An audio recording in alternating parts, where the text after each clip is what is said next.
तेबे दर्शक बंधु पाकिस्तान विपक्ष मैच रे वैभव सूर्यवंशी बैटिंग जदिओ सामान्य ब्रेक लगी किंतु मालेशिया विपक्ष ग्रुप पर्यायर शेष मैच रे से पुणी थे यूएई विपक्ष प्रथम मैच रे देखाइथिबा जलवा प्रदर्शन करथिले। तेबे वैभव सूर्यवंशी मालेशिया विपक्ष रे शतक मारि नथिले बरं एक द्रुत अर्धशतक हासिल करथिले। सेही अर्धशतक इनिंग्स जोगु से 19 वर्ष कम एशिया कप 2025 रे केवल तांकर 200 रन पूरण कर नथिले बरं वर्तमान तांका द्वारा मारिथिबा छक्का संख्या एते अधिक हो जाय जे कौनसी भी बैट्समैन तांका निकटतर मध्ये देखा जाउ नाहांती। तेबे वैभव सूर्यवंशी मालेशिया विपक्ष रे 25 बॉल 200 स्ट्राइक रेट रे 50 रन करथिले जेउथरे से 5टी चौका एवं 3टी छक्का शामिल थिला। एहा परे से तांका इनिंग्स रो 26तम बॉल रे छक्का मारिया को चेष्टा करथिबा समय रे आउट होइथिले। तेबे वैभव सूर्यवंशी भारतीय इनिंग्स रो 11तम ओवर रे मोहम्मद आक्राम को द्वारा आउट होइथिले।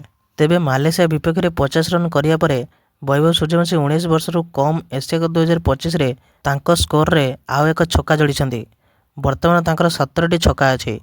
यह तांको टूर्नामेंट रे सर्वाधिक छक्कार रेकर्ड भांगिबार सुजोग देइछि।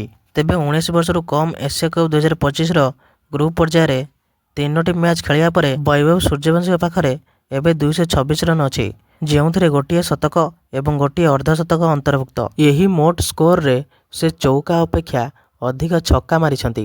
तांकर 15टी चौका एवं 17टी छक्का अछि। तेबे वैभव सूर्यवंशी रन स्कोरिंग दौड़ में पाकिस्तान समीर मिन्हास ठारू कड़ा प्रतियोगितार सम्मुखीन होता देखा जाउछि।